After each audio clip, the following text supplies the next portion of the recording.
Allez, c'est reparti et bienvenue du coup sur la première session des dimanches perma. Alors, je te rappelle le principe. C'est le dimanche, je vais ici, je me pose et j'essaie de répondre aux questions sur la permaculture. Donc si toi, tu as des questions chez toi, quel que soit le niveau, que tu t'intéresses à la permaculture, tu veux savoir ce que c'est, ou bien justement, tu as déjà commencé, tu voudrais savoir comment poursuivre, tu rencontres des problèmes, qu'importe, sur les forêts, les arbres, les plates-bandes, le compost, les poules, eh ben c'est le bon endroit, c'est une bonne plateforme ici où tu peux venir t'exprimer, poser tes questions. Et puis moi, j'essaye d'y répondre. Alors ça se fait en live, tu peux venir poser tes questions en live. Si tu regardes la vidéo après le live, c'est correct aussi. Tu peux toujours laisser en commentaire tes questions et moi je les reposerai à la session suivante. Donc ça, les dimanches perma, et j'essaierai de le faire en fonction des besoins. Je sais pas si ça va être une fois par mois, une fois toutes les 2 semaines, à voir. Alors petite parenthèse, je me présente aussi pour ceux qui ne me connaissent pas encore. Moi c'est Rafoot. J'ai 2 vitrines. J'en ai une qui s'appelle Permout Culture, qui est mon blog. Dans lequel je parle de ce que moi je rencontre comme problème dans la permaculture ou ce que je vis. Et je fais des vidéos, je fais des blogs, des articles, des vidéos qui vont aller sur YouTube et aussi sur Facebook. Et ensuite, j'ai l'autre vitrine qui est la partie plus pro, donc c'est une entreprise que moi j'ai créée avec mon pote Nac, où on a 3 services. Le premier, c'est qu'on fait les designs en 3D. Parce que voilà, moi je viens du monde du jeu vidéo, du coup je fais des jeux vidéo de design en permaculture. Ce qui fait que tu peux te promener dans ta forêt nourricière et voilà, si t'as pas encore vu, vas-y, jette un coup d'œil, tu vois, c'est vachement cool. Le deuxième service qu'on propose, c'est la plantation, mais une plantation qu'on fait sous forme de chantier participatif. Ça m'intéresse pas de le faire tout seul, d'aller planter des arbres. Ce que je veux, moi, c'est rassembler les communautés. Donc si par exemple on va bosser pour une école, alors on va prendre les élèves et on va montrer aux élèves comment ça marche, comment on plante, et ensemble on va faire un aménagement nourricier. C'est vraiment l'idée, c'est de faire le principe de forêt nourricière, d'aménagement en permaculture, pour nourrir la communauté. Si on le fait pour la ville, on va ramener les citoyens, les résidents, ceux qui habitent dans le coin. Si c'est pour une entreprise, on va ramener les employés. Et voilà, ce qu'on veut vraiment, c'est aider les communautés à développer leur autonomie et leur résilience. Troisième service, c'est les formations. Voilà, on propose plein de formations. Ça va du comment faire un compost, à faire des plates-bandes, des forêts nourricières, l'herboristerie, l'entretien des aménagements aussi sur le temps. Ok, ça c'était la présentation. Maintenant, c'est parti pour les questions. Moi, j'ai pris un petit peu de questions. Si vous avez des questions, n'hésitez pas. Moi, je les vois. Je vois qu'il y a des personnes qui sont connectées. Okay. Allez-y, je vous lis normalement. Premier petit point d'abord sur l'actu. En ce moment, on est fin août ici à Québec.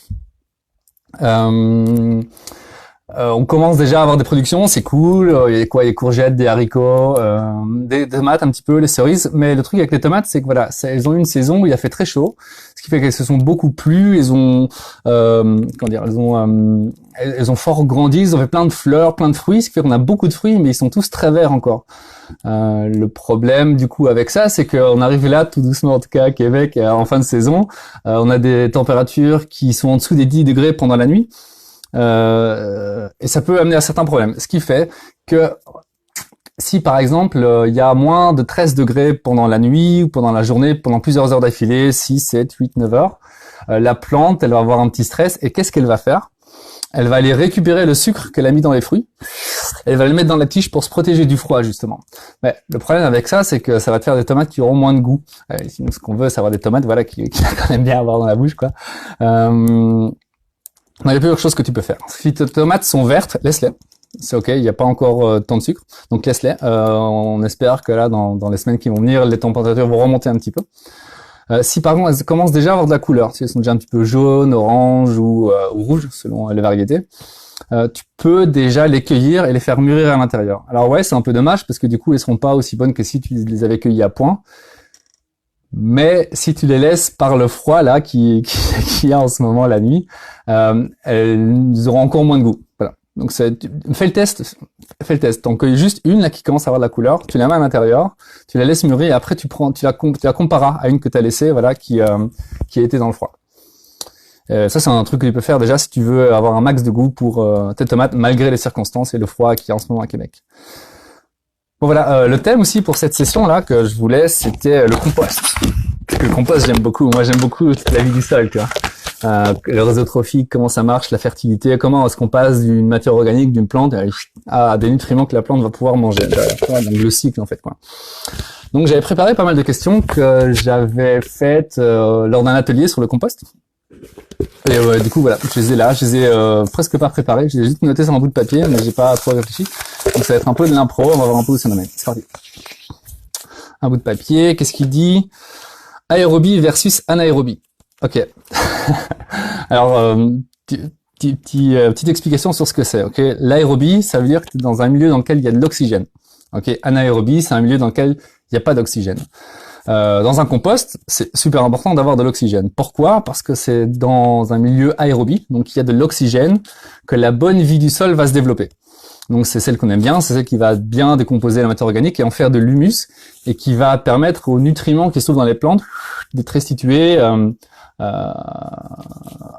fine à la plante. Ok. Si tu es dans un milieu qui est anaérobie, mettons parce que tu mélanges pas, parce que tu es très entassé, tu mets juste de l'herbe par exemple, un gros tas d'herbe, il va commencer à se décomposer et puis au milieu ça va manquer d'air. Ok. Là du coup c'est un autre type de bactérie qui fait que tu as des odeurs, que ça pue dans ton compost. Et donc on veut jamais ça, parce qu'en plus les nutriments ils vont être perdus aussi. Pourquoi? Un exemple comme ça, c'est que si tu as de l'azote dans le sol sous forme de nitrate par exemple, eh bien tu vas avoir comment dire, plutôt que d'avoir de l'ammonium qui va devenir du nitrate et puis après qui va pouvoir être donné à la plante, ça va être l'effet inverse qui va se passer en fait. Les nitrates vont redevenir de l'ammonium et puis après elles vont redevenir du gaz ammoniacal, ce qui fait que le nitrate va être perdu. Et alors que les annuelles, elles adorent le nitrate, elles ont envie de bouffer ça. C'est leur rôle en fait, d'aller pomper tous les nitrates qui se trouvent dans le sol. Donc très important toujours d'avoir un compost qui soit aéré. Et comment on fait ça? Eh bien il y a deux manières. Tu peux aller de manière physique, y aller avec ta fourche et mélanger ton compost. Moi c'est un truc que j'aime pas trop parce que ça va aussi beaucoup déranger toute la vie qui est dans le sol. Elle vit sa vie pépère, elle a pas envie non plus que tu détruises sa maison toutes les 2 minutes. Donc ce qui va être super important, c'est d'aller mettre dans ton compost de la matière structurante. Alors la matière structurante c'est quoi? C'est par exemple des brindilles, des petits bouts de bois, de la paille, même du BRF, des copeaux de bois. Donc c'est une matière assez dure qui, mélangée à la matière un peu plus molle, va faire que tu auras toujours des espaces pour que l'air puisse passer. Et donc si tu mélanges toujours correctement toute ta matière plus azotée à de la matière structurante, qui souvent va être carbonée, vu qu'elle est plus dure, et bien dans ce cas-là, tu vas toujours pouvoir garder une bonne structure qui va faire qu'il y aura de l'oxygène. Et donc, si tu as de l'oxygène, tu auras une bonne décomposition de la matière organique. Donc, toujours très important d'avoir un milieu aérobie. Question suivante. C'est parti. Ah, matière brune, matière verte, qu'est-ce que c'est? Alors, c'est un peu un troll cette question parce que matière brune, matière verte, c'est pas très clair, c'est pas un terme que j'aime, parce que regarde, tu prends de l'herbe, ok, elle est verte, t'attends un petit peu, elle va devenir brune. Matière brune, matière verte, c'est pas très clair. Ce qu'on veut dire par ça, en fait, c'est rapport carbone-azote. C'est toujours ça. Alors, si tu sais pas ce que c'est le rapport carbone-azote, donc c'est le C sur N. C'est dans toute matière organique, on a du carbone et on a de l'azote. Le carbone, pour simplifier, pour vulgariser un petit peu, c'est ce qui fait que ta matière va être dure, solide. Donc au plus c'est solide, au plus ça va être carboné. Si tu prends de l'herbe par exemple, tu as un C sur N de 10. Donc ça veut dire que tu as 10 unités de carbone pour une d'azote. Ok, si tu prends de l'urine par exemple, tu es en dessous de 1, je crois que c'est 0,7 de C sur N. En effet, c'est liquide, c'est pas très solide, mais il y a plus d'azote que de carbone. Ok, donc si tu montes un petit peu dans l'échelle, tu prends des feuilles d'arbre par exemple, tu vas être entre 30 et 50 de C sur N. Si tu prends de la paille, ça peut aller entre 50 et 150 selon les espèces. Moi ici j'ai du blé et la paille de blé c'est un C sur N de 150, donc ça veut dire 150 unités de carbone pour une d'azote. Donc c'est ça qui est important, parce que toi ton objectif dans ton compost toujours c'est d'avoir un C sur N de minimum 25. 25 c'est l'équilibre. Qui fait que tu auras assez de carbone et assez d'azote pour que toute la matière organique puisse se décomposer dans les meilleures conditions possibles. Si tu es en dessous, tu vas avoir des problèmes. Si tu es au-dessus, tu auras des problèmes qui sont pas gênants. C'est juste que ça va prendre plus de temps à se décomposer. Si tu es en dessous, tu as un risque de rentrer en anaérobie parce qu'il y aura trop de matière qui va pas se décomposer dans des bonnes conditions et qui risque de rentrer en anaérobie. Donc, plutôt que de parler voilà de matière brune ou de matière verte, parlons de C sur N. Je prenais l'exemple de l'herbe tout à l'heure, elle est verte. Bah ouais, quand elle est verte, qu'est-ce que c'est? C'est un C sur N de 10, comme je te disais. Mais quand ça devient du foin, donc de l'herbe séchée, t'augmentes des C sur N et t'arrives à 25 à peu près, qui est l'équilibre. Donc c'est important de savoir ça en fait. Donc si tu mets par exemple de l'herbe, tu sais que tu vas être à 10 dans ton compost, c'est cool, mais tu vas devoir remonter un petit peu le C sur N, donc tu vas devoir mettre de la matière qui est un C sur N supérieur à 25 pour compenser un petit peu. Donc tu vas mettre par exemple quelques copeaux de bois, pas beaucoup, parce que ça peut monter très vite les copeaux de bois, selon les espèces. Si c'est du BRF et que c'est du bois un peu vert, tu vas être à peu près à 50. Si tu prends un tronc d'arbre que tu coupes en petits copeaux, tu peux monter à 500.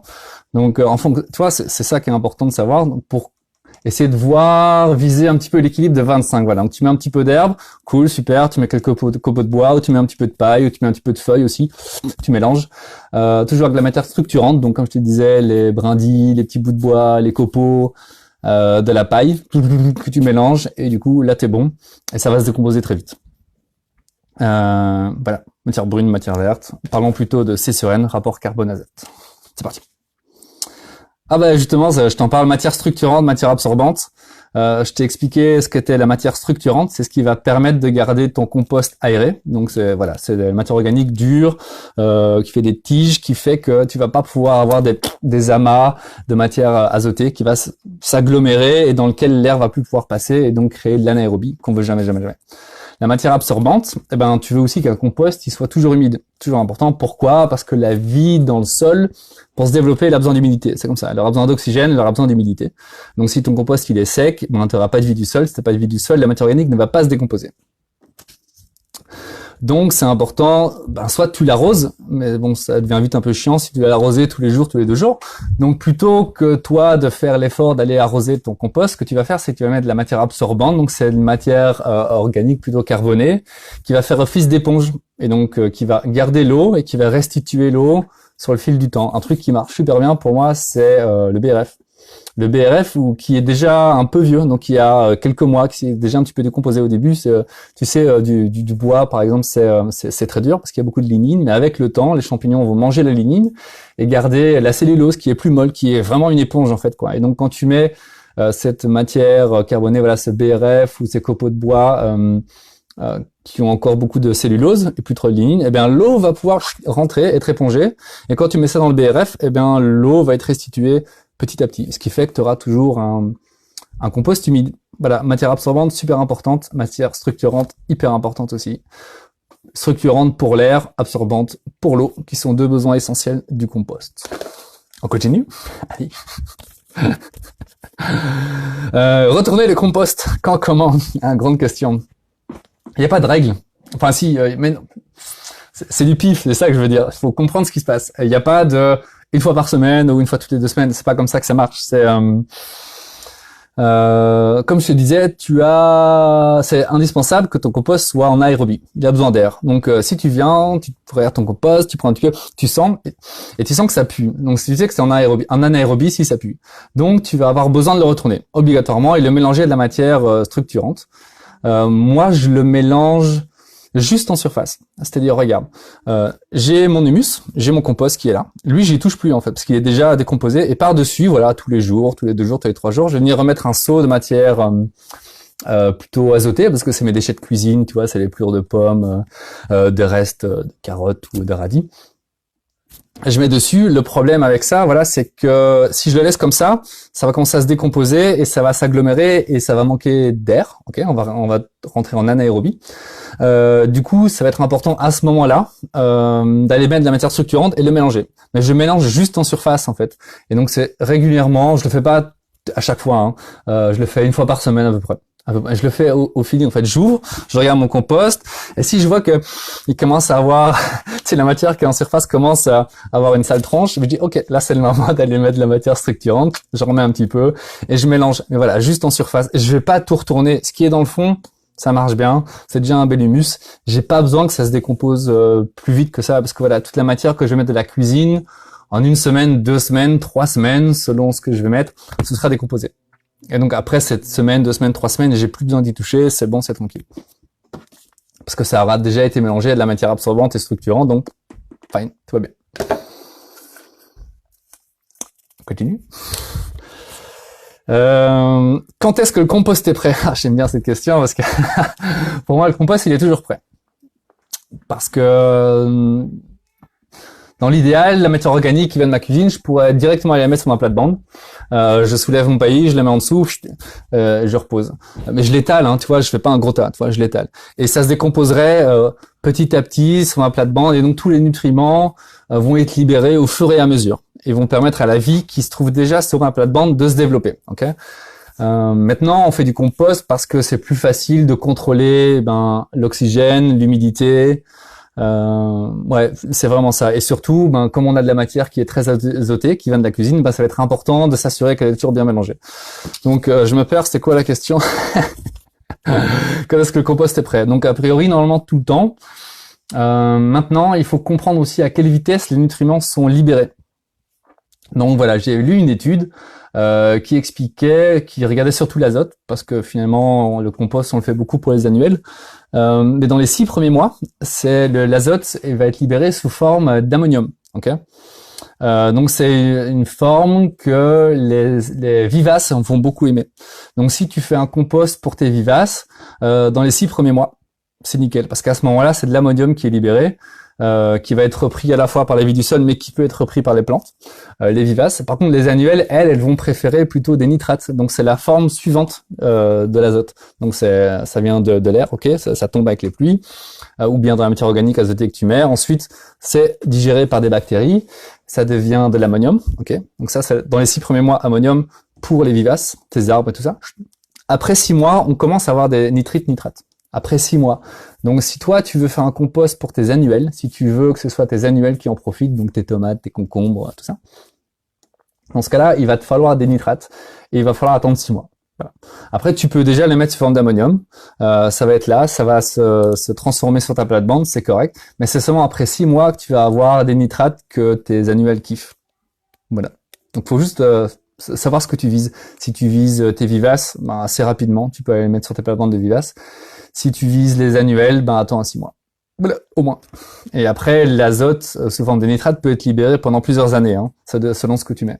Je sais que le fumier de poule, ça va très vite, mais le fumier, si tu prends, je crois que c'est cheval, ça peut être libéré sur plusieurs années. Ok. Petite dernière. Et puis, c'est du hasard, tu vois, j'ai mon poke. Une petite dernière, allez, c'est parti.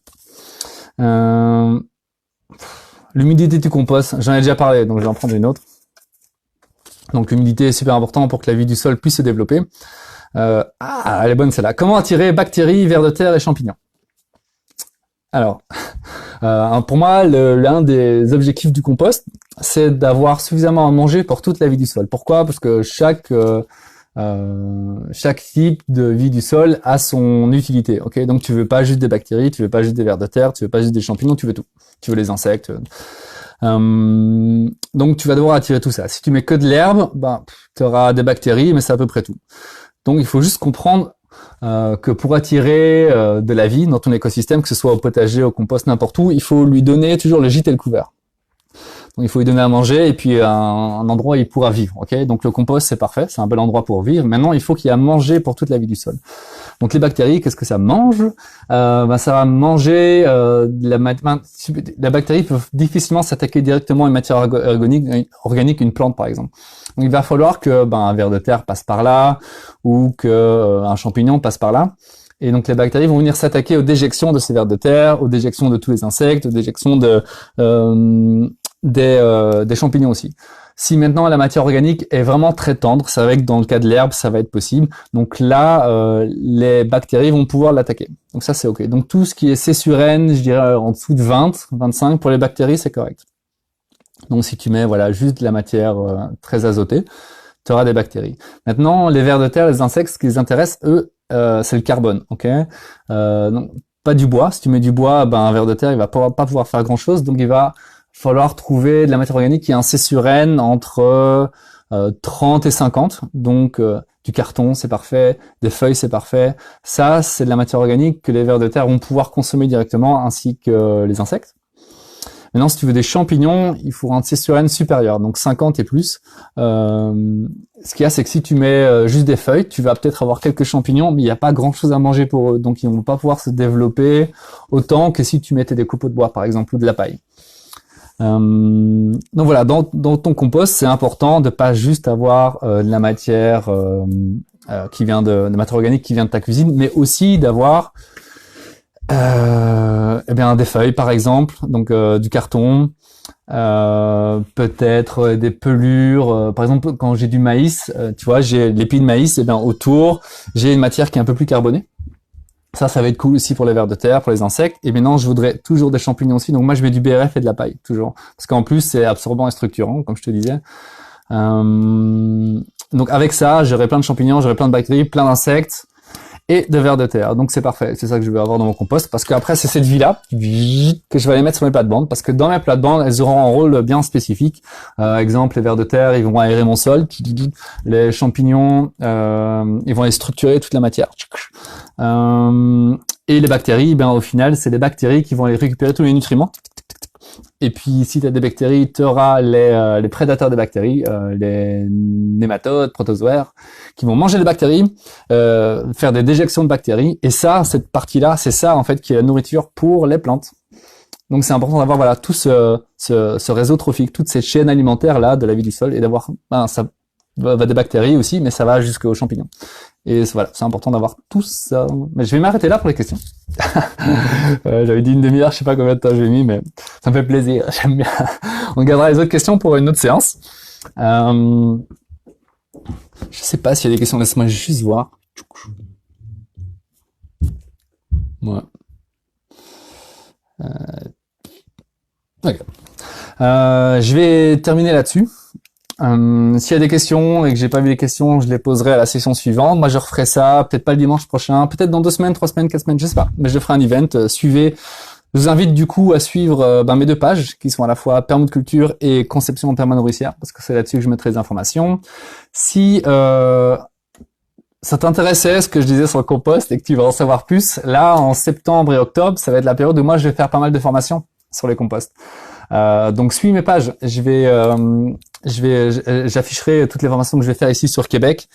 Je ferai aussi des formations online, mais voilà, toutes les informations seront sur permaculture et conception permanouricière. Donc je t'invite à suivre ça. Si tu as des questions, pose-les dans cette vidéo-là. Mets-les en commentaire, n'hésite pas, like, ce que tu veux. Et moi, je reprends tes questions et je les pose à la session suivante. Donc voilà. Il y a 4 personnes qui me suivent, bravo, bisous. Ça me fait plaisir. Portez-vous bien. Je vous souhaite un beau dimanche, une bonne fin de journée, et puis on se retrouve très bientôt. J'espère que ce soit sous forme de dimanche perma ou sous forme de formation online ou en live ou même sur permaculture, qu'importe. Portez-vous bien, belle vie, soyez heureux. Yo.